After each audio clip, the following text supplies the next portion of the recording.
സമീപകാലം വരെ ഭീകരരുടെ വിളനിലമായ കശ്മീരിലെ ശ്രീനഗർ ഇന്ന് ശക്തമായ രാഷ്ട്രീയ പോരാട്ടത്തിനാണ് സാക്ഷ്യം വഹിക്കുന്നത്.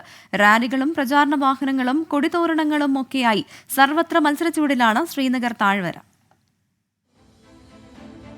ജലം നദി ശാന്തമായി ഒഴുകുന്നെങ്കിലും തീരത്ത് മത്സരച്ചൂടിന്റെ തിരയിളക്കമാണ്.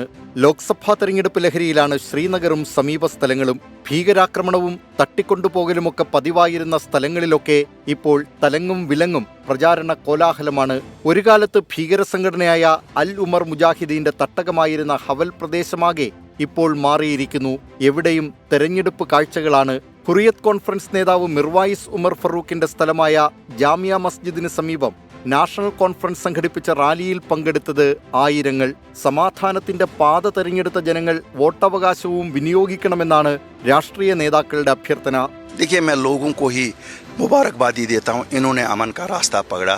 इन्होंने बहुत मुश्किलात देखे हैं. यहाँ के आर्टिजन्स को, यहाँ के हुनर याफ्ता लोगों को, यहाँ के नौजवानों को कि आपके विकार और आपकी इज़्ज़त के लिए दुआ किए, और अगर हमें मौका कल मिला तो हम आपके वो इज़्ज़त और विकार वापस करेंगे. मेरी गुजारिश लोगों से है कि वोट उसको दे दो जिसका आपको लगेगा आपकी नुमाइंदगी कर सकता है. ഒരു കാലത്ത് ഇന്ത്യൻ സൈനികർക്ക് നേരെ കല്ലെറിഞ്ഞ താഴ്വരയിലെ യുവാക്കൾ ഇന്ന് സ്വന്തം ഉപജീവന മാർഗങ്ങൾ കണ്ടെത്തിയിരിക്കുന്നു.